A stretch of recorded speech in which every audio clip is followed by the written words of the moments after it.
That was Kasabian. Good morning and welcome to XFM. This is Josh Widdicombe, Saturday morning, joined by producer Dave. Good morning. How are you? All right, thanks. Neil is still on paternity leave. Yes, he is. Does he get 2 weeks? Yeah, he's back Monday, so he's had 2 weeks. Unbelievable. Do we have any more... It's political correctness gone mad, that's what that is. Do we have any more humorous fatherhood tidbits of advice? We do have the feature today. We'll go into it at some point when we feel at a low about our own lives. I've got some tips on fathering from Neil. Great. Let's put it this way. He's learning through mistakes. Have you had a good week, Dave? Yes, I have had a good week. Yeah, I was in Manchester midweek, so were you? Back in the motherland. That was nice. What were you doing in Manchester? Just doing a couple of radio shows up there. Very nice. Very nice. I went to see Curzon Ashton versus Darlington FC on Monday night. Did you? Yeah, the glamour tie. Wow. Yeah. I mean, that's interesting, because on an international week you'd think they'd have too many players out, wouldn't you? You would. But there we go. Oh, well, that's nice. Yeah. That's good. So you feel refreshed? Yeah, I'm all right. Yeah. Do you prefer Manchester or London? Or is that the wrong question to ask on XFM that's broadcast to both places? Well, it's like asking which is your favourite child, I think. Yeah, well, Neil has replied to that in his text. Coming up, Neil chooses his favourite child. We're going to play a kind of Sophie's Choice, but it was with Neil. He's only got one child, so it's fine. Are we choosing between a child or his other child, which is this show? Yes. Good answer. And he should choose this show. So we've got all kinds of things coming up. We've got all the usual kerfuffle. Josh Widdicombe, XFM. Good morning, this is the Josh Widdicombe Show. That was Underworld on XFM. Born Slippy. Although I said that as a question, Dave. Yeah, you looked across at me. As if to go, were you born slippy? I don't know. I suppose we all were in some way, am I right? I did cut that out. You know when you get a phrase that you keep putting into conversation for a few weeks? Yeah, what did you... I keep saying, am I right? Oh. I know. Am I right? Like I'm an annoying neighbour in a sitcom going, hello, am I right? There's two things I want to talk about this morning, generally. Number one, I was trying to think of topics while I was unable to go to sleep the other night. And because I really think outside the box, I thought, worst place you've fallen asleep. Oh, right, yeah. Good. Also, we've got Romesh Ranganathan coming on the show. And when I went to see his Edinburgh show... John Ward, the most important man in comedy who books the Comedy Store, was sat next to me and fell asleep. Oh. So I thought that would be a good word. He's not the most important man in comedy. He is still important. I've boxed myself into a hole there. Yeah. He is of equal importance to everyone because we're all human beings and we're all as important as each other. Oh, that's nice, yeah. If there's anything you can take home, it's that message. So I think worst place you've fallen asleep. Do you know, I've never fallen asleep.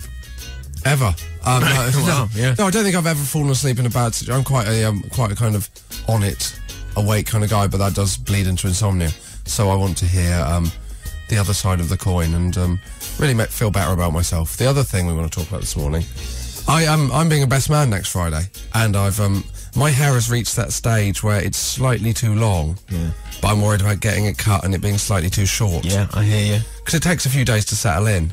I got my hair cut once in Islington, and it was £7. Never pay £7 for a haircut. He left the back and then chopped the top and slicked it back and said, "Is that what you want?" And because I'm polite, I said yes. Yeah. And then I had to go home. Yeah, I had to go home and chop the back myself. Right. I'm presuming everyone has had these incidents. You can't... It is very hard to say you're not happy with a haircut because it really puts them out as well, because then they've got to redo the whole thing, and have you got time for that? Also, it's difficult to correct something that's gone wrong. Yeah, if it's gone too short. I always say go long. Yeah. Whether I'm having a haircut or playing American football. Josh Widdicombe, XFM. That was the Stereophonics on XFM, or the Stereophonics. No, that's not correct. I don't know why I corrected myself. No, there's no the either before. Is there no the? No. Oh, I hate those. The other one is Pixies, isn't it? Yeah. Grow up, guys. Foals is another one. Foals. There's a phone in for a future week. Bands who don't have the in their name. The worst answer would be the. Yeah. And but they obviously correct people if they say the. Because it's not the. It's just the. Let's move on. Yeah. Shall we move on, or shall we just kill ourselves after that conversation? I'm now racking my brain for more bands that don't have that in. Yeah, well, there's loads. Oasis. Yeah, Blur. Jake Bug. Suede. let's move on. Jake Bugs. What we're talking about this morning is we're talking about. I'm now thinking about the bands. Yeah, there are loads. We could Elastica. Is it Rolling Stones? I think it's just Rolling Stones. Romesh Ranganathan will be coming on after 11, and I'm hoping he'll be able to set that to rights. He is already here, so I'm hoping he'll spend his time on Wikipedia. Just 100 names will be fine. The top 100 bands without that in the title. Dave. Yes. Have you ever fallen asleep in a bad place? Yes, many times. Just this conversation? Yeah, just then. I just zoned out for a couple of minutes. Normally at this point I ask the producer, Neil, or... No, I mean, you're I'm more regular than him. Yeah, you're more regular than him. Let's not talk about... Yeah, all right, moving on. The place I fell asleep was on... the 157 bus coming back from Piccadilly, Manchester. Yeah. I stayed up all night outside Virgin Megastores queuing for Oasis tickets for their Finsbury Park gigs. Oh, the Oasis. That they did back in 2002. Oh, yeah. And on the bus on the way home, I fell asleep.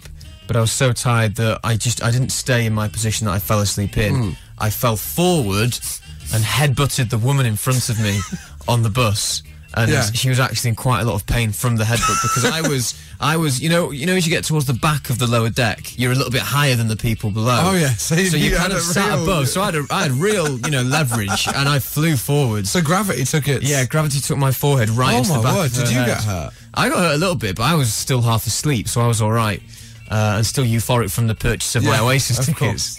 But she wasn't happy. Oh, well, I fell asleep. I fell asleep once on one of those buses that does a circular route. And I woke up further back on the route than I had been on. I've also woken up in a bus depot. Have you ever had that? No. So you're coming out with them all now. You said a minute ago you only ever slept in normal places. Well, I used to be, used to have a drinking problem. No, I woke up in a bus depot and then got a lift. I had to hitchhike my way home with a Rastafarian man that was smoking a spliff. Really? Unbelievable, yeah. Of all the cars to pick. Of all the cars... You weren't fussy, were you? I've never hitchhiked before. Put my thumb out. First car, it pulled up. I've got a 100% record. I'm the best hitchhiker that's ever lived. Although he dropped me on the wrong side of Clapham Common, which was a walk I will never forget. Yeah. Josh Widdicombe, XFM. Now, as always at this point, we take things up a notch. We go highbrow with I'd now like to describe as Britain's foremost expert on celebrity autobiographies. Good morning, Matthew Crosby. Good morning, Josh. How are you doing? Good. It's a big week as well, isn't it, for you? Well, it's a huge week. In fact, it's a huge month because everyone has been talking about the big literary first that has come out this month. It's an enormous autobiography from a massive. Both soon-to-be literary icon and, of course, musical icon. We're referring, of course, to A Whole Lot of History by Kimberley Walsh of Girls Aloud, which, as we know, came out on the 26th of last month. Already a Penguin classic. Already. She refused to release it unless it was out as a Penguin classic, or at least one of those airport paperbacks. So... Either or, she's not fussy. No. Of course, we're talking about Morrissey's autobiography. Is it good? Which I bought. I bought today. I had to go to several different branches of different bookstores because it was selling out across the board. It's really hard to get your hands on, but I've managed to. But you have come home with 6 copies of Kimberley Walsh's A Whole Lot of History. You get one free with every purchase of Morrissey's. So I've got Morrissey's autobiography right here. But what I thought I would do is I would compare these two literary giants by reading you a little bit of Kimberley and then a little bit of Stephen Patrick. Okay. How does that sound? Sounds excellent. Okay. Now, are you going to tell us which you're reading first? I'll tell you what, see if you can guess. I'll tell you one thing. Morrissey's, I've only just started it. I haven't finished it yet, obviously. It is, it's over 450 pages long, which is putting it right up there with the longest celeb autobiography I have in my possession, which at 492 pages is Mel B's Catch a Fire. So it's a hefty tome, but I've read. There's not even any chapters as well. Morrissey doesn't play by the rules. The first paragraph is 4 pages long. Unbelievable. The first paragraph, no chapters. It's all written as one. and it's over 450 pages, as I said. So Morrisey's, I don't know how long Kimberley Walsh's is. I'm only reading it off of Amazon's website. Here we go. I'm not made of money. I can't buy hardback. I'm not made of money. This is from one of the two books. See if you can guess which it is. Let's do Raindrops and Roses and Whiskers on Kittens. From the moment I could string a sentence together, I was a proper little performer. My older sister Sally was the same. Could be either one at this stage. My older sister Sally was the same. And once the two of us started stage school, there was no stopping us. We would sing and dance for everyone, our friends or family, whether they liked it or not. We were the only kids who actually got up early for school, jumping out of our beds at the crack of dawn, so we would practice our routine for My Favourite Things from The Sound of Music before we went down to breakfast. We were dead serious. Now, I think the only way that Kimberley and Morrisey are similar is that they both believe themselves to be dead serious. That was Morrisey's, was it? That was Morrisey's, yes. That was, of course, Kimberley talking about how she went to stage school and liked to sing My Favourite Things. This is Morrisey describing his school days. Favouring the girls, Miss Redmond lowers her eyes dispassionately at the pickpocket boys, for they are a dismal mass of local colour. Miss Redmond smiles lovingly at Anne Dixon, a curly-haired girl whose mother is what the gibbering world term a lollipop lady. Miss Redmond is ageing and will never marry and will die smelling of attics. The post-volcanic black worn by the school nuns and their monastic sheepish priests shapes the subtle effects of oppression. They know their time has gone, and the spinster-faced have seen the door close for the last time. Before them a new race of youth with their lives yet to be lived, and the contrast between them gone, and time to come burned dangerously. An inordinate number of teachers are unmarried, or possibly untouched by human hand, and this shows in a disdainful twist to the mouth. You touch me and my mum will be down, I warn Miss Dudley. I am 9 years old. Herself a sexual hoax. Her lips thin and tighten as she drags me across the corridors of horror to the drooled gruel face of Mr. Coleman. Wow. So they're quite similar books, really. They're quite similar. That is amazing. I mean, it knocks the spots off Rags to Richie, Shane Richie's autobiography, doesn't it? It really does. I almost feel like I'd like to just read this out in serialisation for the next sort of several hundred weeks. Don't buy it. Don't buy the book, readers. We'll just read it to you. The listeners, we'll just read it to you slowly over the next year. Nobody wants Crosby's audiobook of Morrisey's autobiography. Josh Widdicombe. Podcast XFM. Two topics we're talking about today, Dave. Number one are strange places you've fallen asleep. But I think we should move on to the hairdressing anecdotes that we have. Well, these have set Facebook and Twitter ablaze, haven't they? I mean, I'm loath to say, there's going to be a rollover, but next week I think I'm going to have a week off and just read more of these out. Yeah. Well, actually, it's not. Let's put some effort in. Really, really unprofessional of you to allow me to do that, Dave. You should do it. I'm not here next week. Neil's not back, next so week, you okay, can do what you want. I'll read out the same ones. He won't be listening. Yeah, so it's fine, yeah. You won't even notice. Shreya Patel. My mum cut my... This is a tweet, presumably on the hairdressing. My mum cut my hair as a child and have me a fringe. Right. Obviously, as a child, she didn't learn proper grammar. I think maybe it's gave me a fringe, isn't it? Oh, it's gave me a fringe. It is gave me a fringe. I thought it was the street talk. Have me a fringe, mother. It is gave me. Yeah, right. Makes more sense. I mean, thank God you're here. If Neil was here, we'd still be talking about having a fringe. I wonder what the hell that meant. My mum cut my hair as a child and have me a fringe. The kids on the street nickname me Elvis. I don't think that Elvis ever had a fringe. No, he had a He quiff. famously didn't have a fringe. Yeah. It's the worst nickname of all time. Unless she means... Unless fringe came up... quiff came up as fringe as well. Maybe it's just it's a text message that's gone massively wrong. So what she's actually saying is, my uncle cut my cut my hair as a adult, and have me a fringe, have me a whatever. Let's move on for sure. Let's be honest with you. Her tweet raised more questions than it had answers in it. I mean, it's more of a problem than it. If you're listening, Shreya, really, Get yourself an iPhone. That's clearly Samsung problems you've got there. Catherine Igbashian. Catherine. First name's Josh. Always stick with first. Cat, as she's tweeted in. Fell asleep in a stationery cupboard while waiting for photocopying to finish. That's not on the fringe thing. But she's moved on to haircut. had a horrifically short bob, so ended up being called Edna Mode. I don't know who Edna Mode is. No, I don't. Romesh, who's here earlier, do you know Edna Mode? No. So that's something... No. You picked some belters here, Josh. Well, do you know what? I thought Edna Mode... I picked that because I thought you were going to reveal who Edna Mode is. I'm going to Google it right now, though. We're going to have a good conversation. I think the Fringe one was a belter until we had the have gay problem.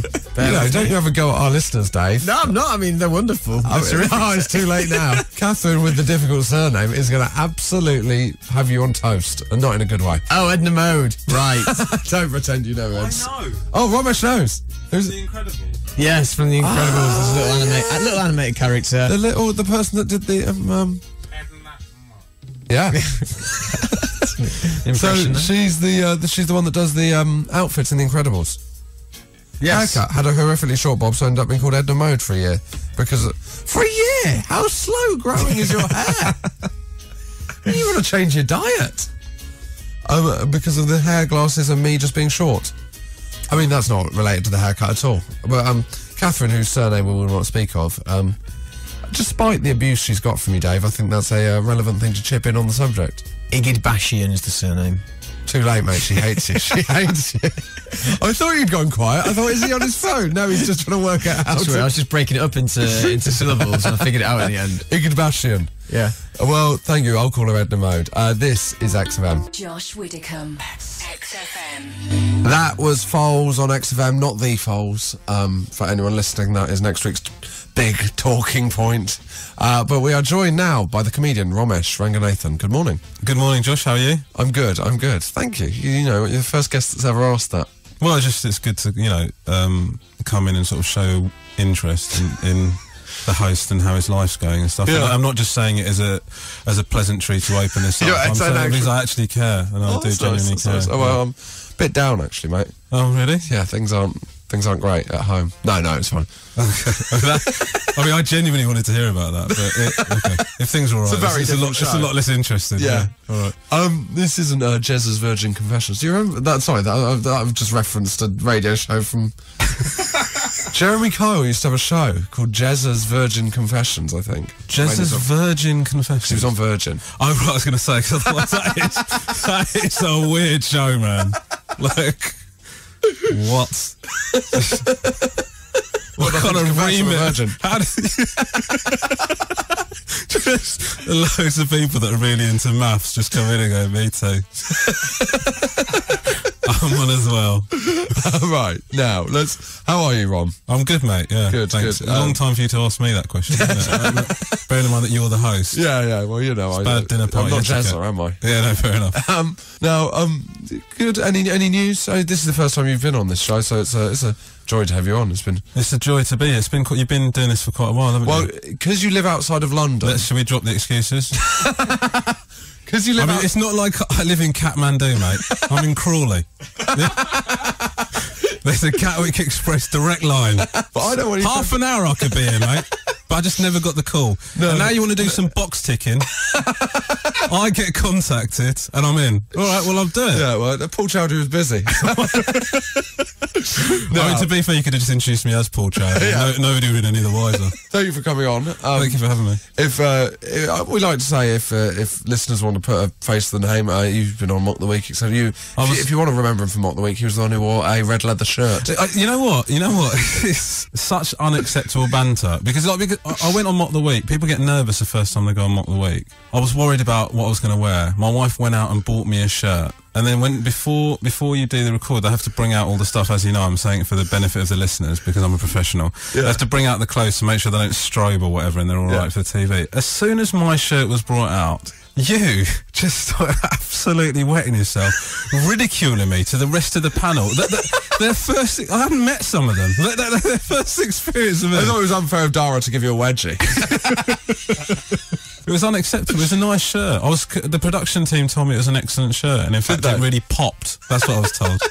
So well, I'm glad. And also you sort of, I remember you exerting a little bit of power in that because you and Beckett had similar shirts, didn't you? And he had to go number 2. You kept your first choice, didn't you? He had to go away kit. Remember that? that was Widdicombe. You see the politics of Mock the Week. Well, we'll get on to other topics because I feel like we're getting too close to the truth. Yeah, we really are. Josh Widdicombe. Podcast XFM. That was the Arctic Monkey. Oh, that was just Arctic Monkeys even. I mean, unbelievable. There's another one, Dave. That was Arctic Monkeys on XFM, still joined by Romesh Ranganathan. What? There you go. That's the most urban thing that's ever happened on XFM. Now, I did promise a tweet from Caroline Carrot Fotheringham. Yeah. We're talking this morning. One of the things we're talking about is the worst place you fall asleep, and partly because when I went to watch your Edinburgh show, Romesh, did you fall asleep? No, I didn't fall asleep. I tried, but there was someone talking. It was really just ranting on, just trying to get a nap. No, but the owner of the Comedy Store, Don Ward, fell asleep. The man that started alternative comedy had a nap. I was obviously too alternative. You were too alternative. Yeah. But the best bit was afterwards when I was stood with you and he was telling you how much he enjoyed the show. I just felt it was hilarious. I just felt so well rested after watching it. I feel your show was refreshing. Yeah. Now, Caroline Carrot Fotheringham, who I've noticed has actually got it's called Caroline Carrot Fotheringham Matt. Fotheringham Matt is a hyphenated surname. Is that right, Dave? Yeah. Yeah. One. No, number one. Oh, no, one. That's part of the tweet. She hasn't got the number one in her. That is not long enough. What am I going to do just to push this over? So that I've got no room to actually tweet at all. I thought it was the first. Caroline Carrot Fotheringham Matt the first. I like Davis Love the third. I've never understood how he's the third Davis Love. Anyway, let's move on from niche golfers. Caroline Carrot Fotheringham Matt the first said she fell asleep in my office talking to a colleague or while being tattooed. Now, I'd say the second one is the story there. In the office, fair enough. While being tattooed. I mean, I hope it wasn't for a name. You know when Johnny Depp got Winona Ryder's name? Yeah. I mean, you wouldn't want to do that with Caroline Carrot Fotheringham second. If you break up, you just change it to Carrot then, wouldn't you? Yeah, you'd have to just do a cover-up. Do you know what he changed Winona Ryder to? Go on. Wino Forever. Is that... Oh, right, I didn't know that. Yeah. That's good. Have you got tattoos? No, of course not. Look at me. Well, no, did you think I would? I almost once drunkenly... I once, when I was in Boston, Massachusetts, not Lincolnshire... I was just in case anyone in Lincolnshire was getting excited. He's been. Josh has been here. I got really drunk and tried to go to a 24-hour tattoo parlour, but they didn't have any, thankfully. They didn't have what? Any 24-hour tattoo parlour. Oh, right. Sorry, right. Have you got a tattoo? I've got two. Have you? Yeah. What have you got? Well, my wife, when we had our first child, my wife said to me, let's both get a tattoo done with, like, his name. Yeah. So I booked first, went and got mine done, and then she changed her mind. and then I had to get the second one. Where did you get it? On my shoulder. Oh, yeah. And then I had to get the second one done because obviously... What font? Comic Sans, I went for. No, the Wingdings. But that tattoo is it's sort of the McDonald's of tattoos in terms of, you know, the people that are hardcore tattoo fans, they sort of look down at you when you go and get that done. What are you getting done? I'm getting my son's... Oh, really? I'm getting a moth with a spike coming out of its leg. But enjoy, mate. So that's your second one. Tourist. Do you regret it? I don't regret it because I never take my top off. No, not the tattoo, the sun. Yeah, I mean, definitely, yeah. The other one we've got, David Ormson, there's a fell asleep one, outside in a llama pen in Italy. Woke up to an angry llama spitting at me. What I would say is, the fact that you're in Italy is superfluous to that story. Nobody's going, well, he's fell asleep in a llama pen, but in what country? That's what I really want to know now. Also, a bit of a disappointing name from David Ormston. It should be David Turnip Ormston II. We've got more of them coming up. They're gonna struggle to beat Caroline Carrot Fotheringham the first. This is XFM. Josh Widdicombe. Podcast. XFM. This is Josh Widdicombe on a Saturday morning on XFM with producer Dave. Morning. And Romesh Ranganathan. Hello, Josh. One of the things we've been soliciting for tweets on is soliciting the wrong word. I don't know. I mean, it's the way you said it. If you'd have just let it go, it's just the way you said it was sort of made it creepy. If you want me to be honest. Okay. Yeah. Well, we have been soliciting, and Abby Amy Grace Harvey. Hello. That's another I big keep saying hello in a weird way. Sorry about that. Hello. Anytime anyone says anything. Like you're on the Ricky Lake show. My friend, who's 22, and Show off. is going out with a woman older than him. And he said one of the issues is that we don't have the same reference points. The other day she mentioned Ricky Lake and I didn't know who she was talking about. The thing is, the problem for me would be is that I like to talk about Ricky Lake so much that I just have to keep reminding myself that shouldn't be a go-to topic when I'm with somebody younger. Can't stop banging on about Ricky Lake, mate. Abby Amy Grace Harvey. This is a fella falling asleep in weird places. There's two. And there's a theme. I fell asleep curled up on wet grass behind a generator. That's a very dark story, isn't it? Don't want to know how that came about. And fell asleep on the toilet leaning against an old dehumidifier. What is it with her kind of electrical appliances? Like there's some sort of machinery around. The moment there's a buzzing machine, she just can't. She's gone. She's gone. I used to have to do that though. I used to have like, I went through a phase of having to have the radio on, listening like with white noise on to go to sleep. Like, Well, you know Wayne Rooney has to have the Hoover on to get to sleep. Oh yeah, I've heard that, yeah. Do you have No, any? silence, mate. Alright, nice. Just my thoughts. Do you have a It notebook? sends me straight to sleep. Do you have a notebook by your bed? No, but occasionally I'll dream that I've come up with a joke and then I'll wake up and it's the worst joke of all time. I really was, because I dream that I've had that I come up with an amazing bit. I'm really excited about it. I wake up and I think it through and I go, right, I'll definitely remember that. And I go to sleep and I wake up and I can't remember it and it probably was rubbish. I think that's the truth of it. Yeah, well, you know, just keep a notebook by your bed. Yeah, I mean, the problem is that, you know, you do that stuff and then people fall asleep when they're watching it. So. It doesn't matter anyway. The guy that fell asleep watching your show actually came up with a really good joke in his sleep. A really good bit. Josh Widdicombe. XFM. We're coming to the final hour and still joined by Romesh Ranganathan. Hello. Hello, mate. You all right? Yeah, good. Did you just kick something? No, your new guest did. Oh, my new guest. That new guest being James Acaster. I kicked a panel on the wall by mistake. Oh. It was, what I was doing, Josh, I was swinging my leg round, so I was like crossing my legs in quite a laid-back manner. Just to show Romesh, this is how it's done, mate. I've been on this before. Can you not keep kicking it? Signature. Now we've only got this problem hasn't arisen. Good. Well self-corrected. Cheers, thank you. No. It hasn't arisen till now, but we've only got two working mics, so you two are essentially kind of going Robson and Jerome on us here. Sort of mirrored it. It's like we're going to do a do-over of Ebony and Ivory here in the studio for us. But we're going to sing the opposite part. It is very strange looking at you because Romesh is more confident and he's gone right in at the mic. James looks a bit more like... Oh, a bit hesitant. Why? I don't know, man. I'm always... I do this show every week. I'm used to having my own mic. I'm a bit angry.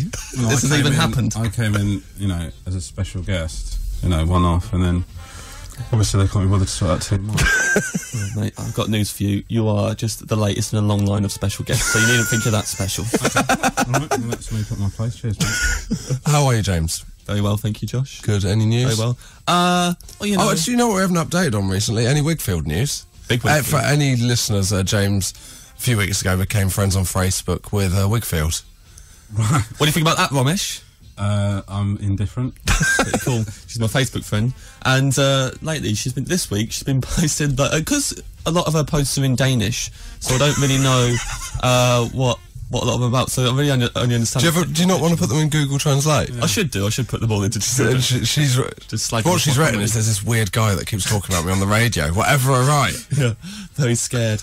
No, she's been posting loads of pictures of the Queen lately. I don't know why. Wigfield really loves the Queen. Well, it's good to know, isn't it? But she did like a picture of the Queen. She did a face swap with the Queen, where she She did a face swap with the Queen. That app. With face, so she's put her own face on the Queen's head. Yeah, because that'll make people think that Wigfield and the Queen were hanging out, having some fun with the old face swap app. Yeah, you know how Queenie gets on a Saturday night, loving it, swapping faces. Was that a Saturday Night Wigfield reference? Yeah, very good. Very good. Yeah. Probably, well, I imagine that's the deliberate, was it? only night of the week that Wigfield has fun. Good, good. Come around the Queen's house. What we'll do, James, you both seem to be moving away from the microphone the longer we talk. I'm just a bit worried because I've eaten a burrito. This being this close to James, how it's affecting him. Do I smell a burrito? No. You can be honest. No. You smell nice, man. Alright, cheers. Okay, nice. what we'll do, we'll play a song in honour of the fact that's the first time XFM has ever broadcast smelling. It's the first live smelling on XFM of all time. Josh Widdicombe. Podcast XFM. That was Primal Scream on XFM. We are still joined by Romesh Ranganathan. Hello. There was a slight pause there as you moved. I didn't know, you didn't give me the proper cue. I didn't know if I was supposed to come in straight on my name though. Oh, sorry. I was waiting for James to be introduced. And James Acaster. I want to say hello in unison with you, because that's what you're hoping for. I thought that would be part of the whole thing. Doing a little harmony part. Still joined by James Acaster and Romesh Ranganathan. Hello. Oh, you can't even do it right. Unbelievable. No, we're definitely doing that. Can we try it one more time? We're still joined by Romesh Ranganathan and James Acaster. Hello. Yeah, don't do that ever again. Didn't like it. No, I didn't really like it. It would be better if we didn't say hello.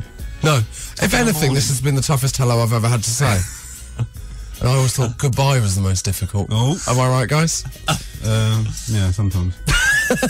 Goodbye, Josh. Now, we're talking this morning, two things. One was the experience you've had in a hairdresser, which, James, you have coming up later. Yeah, I think so. It wasn't in a hairdresser, it was having my hair cut. Talk about a tease there. I can just tell it now. It was on a boat. Do you want to tell it now? Yeah, I'll tell it now. All right. Do something else later. I didn't have any money, so I was living with my friend. I mean, it's really who I was living with is irrelevant, but with Trevor and his girlfriend. Oh yeah. And Maya. I like Trevor. Yeah, you like Trevor? Yeah, he's all right. You probably have met him. Oh really? Comedian. Yeah, okay. Trevor Locke. If anyone wanted to know, full name. Trevor's not even involved in the story. He was out at the time. Oh, okay, fine. But it's good to know who could have been there potentially. Yeah, Trevor could have been in the house. His belongings were in the flat.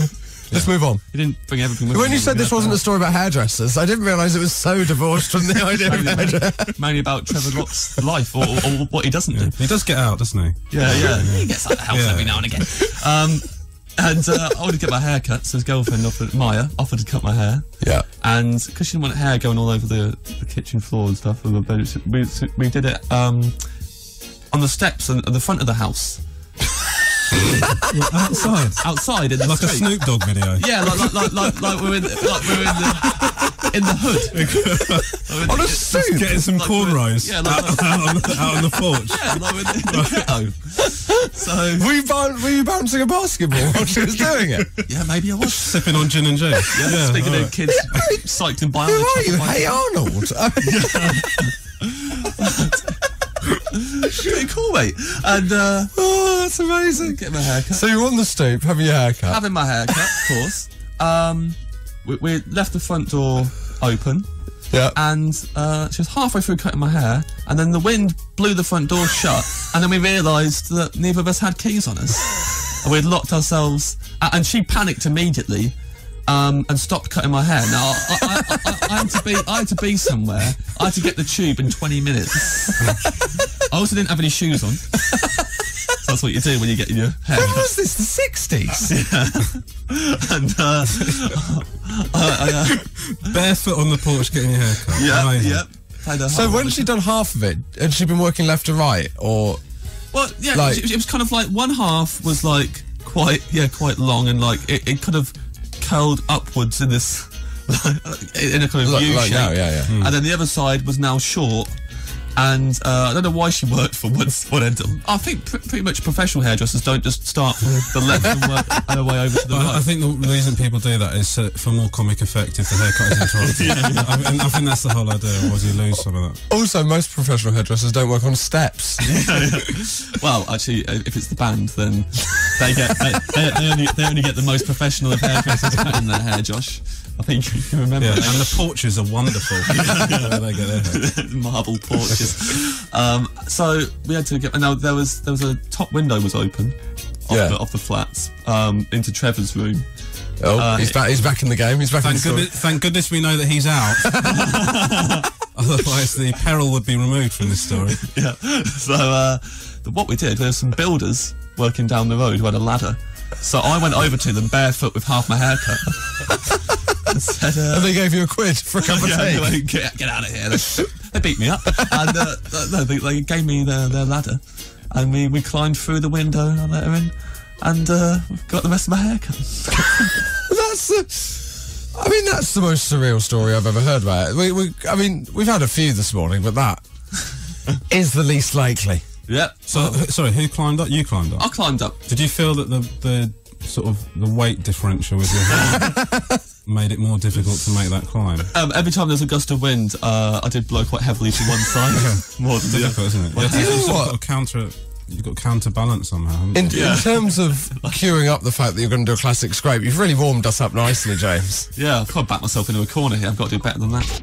Josh Widdicombe. Podcast. XFM. Now, Romesh. Yeah. James at this point. This is Romesh Ranganathan, still joining us, and still quite close to the microphone. You don't need to James sound so Acaster. fed up about it. Romesh Ranganathan still joining. Can't get rid of him. James, when all the songs are playing, it's just Josh going, "Okay, thanks then, Ron," and Romesh going, "Yep, cheers, man." Is the show still going on? I'm happy to hang around. Oh, okay, mate. I think Football Focus is on, Rom, if you want to go and... Actually, for any listeners, don't go and watch Football Focus. I shouldn't have drawn attention to it. Our main competitor. What you can do is you can watch Football Focus with the subtitles on and listen to James Acaster's classic scrape at the same time. Pretend that I'm... I was about to say, I don't know who's on Football Focus. Have a guess, James, because you know... Gary Lineker. That shows how much you know. Garth Crooks. Let's move on. Actually, he is. What's Lawrence's first name? Mark. Oh, very good. Yes. Nice. He's got a story about a bad haircut. He's had it for the last 20 years. Andre Kanchelskis. Okay, there's not a time to name not his footballers. Right, James, do you have a classic scrape? Is Matt it on? Letizia. Right, move on. I did. No, I've chosen this one because it takes place in me going to a primary school to perform stand-up comedy for kids. This was on a Red Nose Day, and my friend David Trent, who is also a comedian but at the time was a primary school teacher, booked me to do stand-up for the whole school on comedy. You were a teacher once, weren't you? I was, yeah. What age? He was in his 20s by the time he was a teacher. You know what? Well done. 11 to 18, secondary. Oh, okay. So you did stand up at a primary school? Yeah, but the thing was, I thought I was going to do a gig, like one gig to all the kids at once in the whole school. And what it actually was one at a time, like confession. Well, it was almost like me confessing my sins to children. Your CRB check is sent to be with more than one child at a time. I mean, really, that is the opposite that they should be doing with it. I mean, you can't. Let's move on from the CRB check, guys. The CRB check's a bit shady. The more kids, the better. Well, I don't. Stop. Let's gloss over that. What it turned out it was that there was about 7 classes in the school, and I had to do stand up to each class individually. So I was in a room with a little stage, and they would get brought in. I'd do 10 minutes, and then they'd go, and then the next class. And I was actually like a kind of conveyor belt. Yeah, like a conveyor belt of kids, and I was like having to like sushi. Yeah, they were like sushi. In that it was There's 7 classes at the school with my hands. Huh? It's a big primary school, isn't it? I was about, each class. As you know, I was spoilt for smallness of primary school, James. Yes, Josh. How many kids were in your primary school? 4 kids in my year. Are you serious? What then? Now, Romesh, their names are like. Josh, all the kids' names of my school sound like I was in an Enid Blyton school. So my year was Adam Campkin. Actually, he was the year above. The year below was Christopher Campkin. Thomas Bosens. Joanna Portis. and Genevieve Waghorn. Genevieve Waghorn. What a year! Also, the year above, Christopher Honeywell. Yeah. I'll never forget him. Occasionally, I'll just text James names of kids at my school. He remembers them and texts me. Oh, always makes my day. Always. Anyway. So, these kids didn't have ridiculous names. Oh, they might have, I don't know. But, also, I should point out, when I do stand-up, like kids gigs, I don't do planned stuff. I just improvise, which normally... Unprofessional. Normally it's alright. The first class, it went really well. So I was like, oh great, I'm really confident now. This is great. Well, what was it, the youngest or the oldest class? No, they actually started with the second youngest class, right, and then they brought the youngest class for the next one. And David said to me, these ones are normally like in assembly. They're the most like docile, like so you really want to get them going. You really want to like rev the room up. I was like, oh, okay, fine. So I went on, and I just went on and went, come on! And then they were like, clap your hands and whoop and cheer and go crazy, kids! It's comedy time! And they were really going. going That with your voice? Yeah, I was like that. That's how I get people going. Okay, that's good. I mean, I've never felt less going in my life. Well, you're not a kid. You know, when kids hear that, it's like a dog whistle. It's like Red Bull straight in their eyeballs. I was like, come on, here we go, we're going to do this. And they were, and I was like, who likes my jumper? Say your opening gambit. I know what will get them going. Let's talk about what I'm wearing. Let's go. What was your jumper like? It's had a red jumper on. But I was thinking of my feet, Josh. Who likes my jumper? Yeah, I still do that at adult gigs. Who likes my jumper? Give me a cheer. They all cheered, mate. And then one kid shouted out, I like your trousers. And then they all cheered. I was like, I'm onto it. This is brilliant. That's obviously quite a bright child who's thinking outside the box. Yeah, he's thinking added on to what he's saying. Yeah. I was like, who likes my shirt? Yes. And then I mean, you're not gonna run out of clothes. Who likes my pants? Sounds like a really sad man desperate for the appraisal. Approval of these children. Who likes my shirt? Do you like everything I've got on, please? I've been stood outside. Just want someone to say what I'm wearing is okay. You kids know what's cool, right? You know what's hip and happening right now? I've got a date tonight. I've got a date. Right, don't lie, mate. So, and then one kid shouted out, "What about your socks?" I was like, "Good point." And Good point. Well done. I completely overlooked my socks and I'm about to move on. And so, you're thinking this couldn't be going any better? Yeah. So I showed them my socks. And they're like, "Yeah." What colour were they? I can't remember what socks I was wearing that day, if I'm honest. I think there might have been red and black stripy socks, Dennis and Menace. Okay, good. Showed them my socks. Loved them. Then another kid, a kid then took his shoes off and put his socks in the air, like put his feet in the air. So he had stripy socks. And I went, he's taking his shoes off! Like, really? You're like the worst. Your crowd work is exceptional. Look, kids lap this up. They love it. He's taking his shoes off. Observational comedy boiled down to its very basic element. Actually just saying stuff that's happening. Saying what's going on in the room. They all laugh. Good evening, Live at the Apollo. He's taking his shoes off. Do you know what? If you did watch Live at the Apollo and all its members took their shoes off and you didn't, and the comedian wasn't referencing it, you would think there's something wrong with them. So, you know. You would have lost the confidence of 7B. Yeah. So I referenced he took his shoes off. They loved it. They really laughed. Right. Then another kid took their shoes off because the first kid got such a big laugh. Did you think there might be a problem at this stage? No, at this stage I was like, this is okay. I'm sure this is okay. And then they pretty much all took their shoes off, and they were all lying on their backs and waving their socked feet in the air. And you were thinking this kid's taking us down for the worst. Well, they were really laughing. Guys, do you like my watch? Yeah. Focus this will calm it down a bit. Yeah. Guys, stop 3 seconds. Come on. Stopwatch. Alarm. Light. Let's do them again. So they're all waving their feet in the air and really laughing. And then out of nowhere, one of them gets up and starts dancing. on their own. This kid started doing. No, you didn't preempt this. I didn't prompt this at all. At this point, I had lost control. They were doing what they wanted to do. Yeah. There's probably teachers at the back going, "Never go all the way to the socks, mate. Jumper, shirt, trousers out.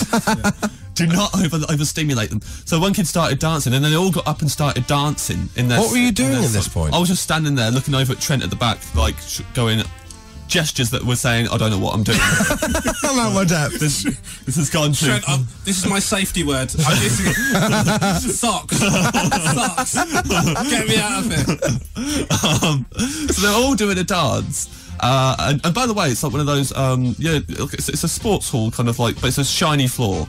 So they're dancing in their socks, and one of them does a jump in the air, and then as they land, dear. slips and full on cracks his head on the floor, really loud. Oh no! And then another girl then laughed at this so much that she wet herself. Like proper weed all up. That is not going to help the slippery fall. No. So, I mean, you said of them, there were genuinely kids near her who were, because they were doing a dance and not looking, they weren't aware that she had done that. So there were kids dancing in their socks, which is the worst thing. And then instantly the teachers swooped in and they said, stop this now. and one of the teachers literally pointed at me and went, "Enough." Enough.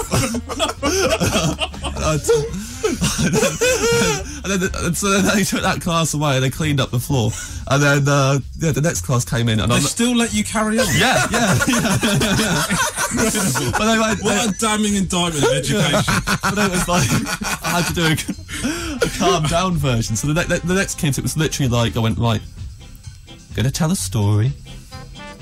We're gonna take it nice and slow. And I literally told a really boring story. And in your head, was you just going, "Don't mention the jumper"? Yeah. One of them, I can see them in their eyes going, "Is he not going to reference his red jumper?" That is genuinely the saddest indictment of British education I've heard in the last 30 years. And that's why Britain is broken. You did a septuple. That's what it is. Oh yeah. 7 gigs in a row. Yeah. Wow. Random. I'm glad, James, that Red Nose Day this year, you'll be back, presumably. If anyone at home wants to book James Acaster for their school, he'll be wearing a red jumper. Yeah. But don't mention his socks. Thank you very much. That is genuinely each week it confounds me how you get yourself into these situations, but thank you very much all the same. Josh Widdicombe, XFM. We come to the end. As a thank you to Romesh Ranganathan and James Acaster, you've just kind of thank you for your time. You get to plug what you want. Now, I know you two have had a Twitter spat over plugging. Just a bit, mate. What Just happened? a little bit. I have to tweet to promote my tour. It doesn't have to. It doesn't have to. Everything is a choice. If you were looking at the numbers, I am, mate. You'd have to. And you know what makes it worse is James sort of does it in that sort of pseudo reluctant way. Do you know what I mean? Oh yeah, that's what I do. Yeah, I know. don't just say That's that, so mate. I just say the tour's coming to Chipping Norton tonight or something like that. That's all I do. I do that. You should read my Twitter profile, Rom. It would do your head in. Really? It says reluctant self-publicist. Buy my DVD here. But as a result, of course, what I've started doing is just tweeting the link to my ticket straight to Romesh. Now, James, you can plug these, so let's do Go it. for it, James. I'm right here on the same mic as you. Tuesday, 22nd, Leeds. 23rd, York. 24th, Bath. Oh, I wish I didn't have to do this. 25th, Scunthorpe. We all do, mate. Scunthorpe certainly do. The people of Bath feel... God, I wish I didn't have to do that one. Bath. Gotta go. 25th, Scunthorpe. 26th, Louth. Where is that? I don't know. Louth. Never heard of it. How are you spelling that? Louth. You should That's not a have said- place. Classic prank on me. As usual, my agent just put See you in Louth? See you in Louth, you idiot. This Ticket sales were amazing in Louth, James. You sold out. Sold out, yeah. is the character from Harry Potter. You know, you don't need to promote that because there's been a lot of tickets sold on Word of Louth. Oh, thank you very much. Josh Widdicombe. .com. Yeah. .co.uk. Buy his DVD. Please. So that's it for this week? That's all that's the main thing, the tour. Cool. And by the way, I do like doing it. What about the tour? Hey! Hello. There he is. Boomtown. Romesh, have you got anything to promote? Yes, James Acaster's tour is going to Louth. No, I'm doing Soho Theatre. Oh. 31st of October, 1st of November, 2nd of November. It's going to be great, guys. It's going to be a really fun time. Yeah? Is that... I mean, I don't think you should get into advertising. I don't think there's much voiceover work waiting for you. God. Well, it'll be fun. I mean, what did you think of that plug? How would you rate that? I mean... Well, you sounded like you didn't want... Yeah, you didn't really want them to go. Is that what it sounded like? Okay, hold on, let me try it again. Can I try it again? Yeah, one last time. Well, thanks for asking, Josh. I'm doing the Soho Theatre on the 31st of October, 1st of November and 2nd of November. It's going to be a really great show, and I'm looking forward to seeing everyone there. Gee willikers, I'm buying tickets. Thank you both for coming in. It's been an absolute pleasure. Thank you. Pleasure's mine. For having us. The pleasure is mainly yours, James. Coming up, Matt Dyson after 1 o'clock. And I'm interested to see what his haircut will be like this week. He gets more and more slicked back every week he walks in. Matt Dyson's coming up after 1 o'clock. Thank you for listening. I've been Josh Widdicombe. Josh Widdicombe.